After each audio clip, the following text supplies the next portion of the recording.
Isu gaji DPR naik tuai kritikan dari masyarakat. Berita tersebut mengawali perjumpaan kita di Liputan Metropolis edisi hari ini bersama saya Rara Evisra. Kita jelang Liputan Metropolis lengkapnya untuk Anda. Pemirsa, isu gaji anggota DPR RI yang disebut bisa mencapai ratusan juta rupiah per bulan menuai reaksi dari berbagai lapisan masyarakat. Sejumlah warga menilai kenaikan gaji tidak tepat di tengah kebutuhan kesejahteraan guru dan masyarakat kecil yang belum merata.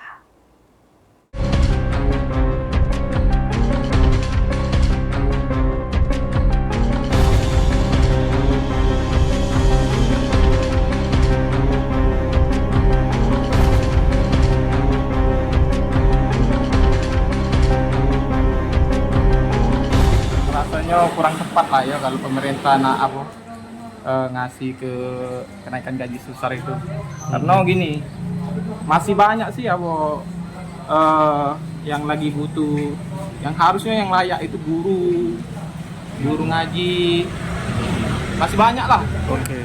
Gaji DPR seharusnya sesuai kinerja lah.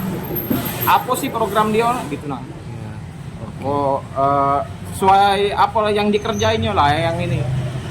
Jadi jangan hanya rapat doang. Kurang setuju sih Kak kalau dinaik tuh gaji DPR, harusnya gaji guru dinaik tuh. Oke. Selain itu, menurut Mbaknya sendiri gaji DPR itu seharusnya sejak mana Mbak? Atau disesuaikan dengan kinerja atau sudah layak Mbak?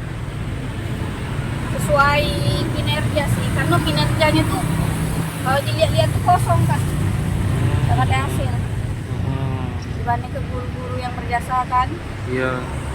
Apalagi denger isu guru beban negara. Sedikit baca-baca, terus kemudian ada konten-konten yang berseliweran di FYP, Ya. TikTok, kemudian dan sebagainya itu. Ya.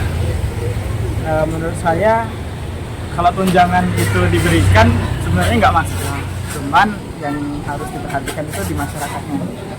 Jadi kegiatan masalah kesejahteraan masyarakat itu lebih di prioritas lagi.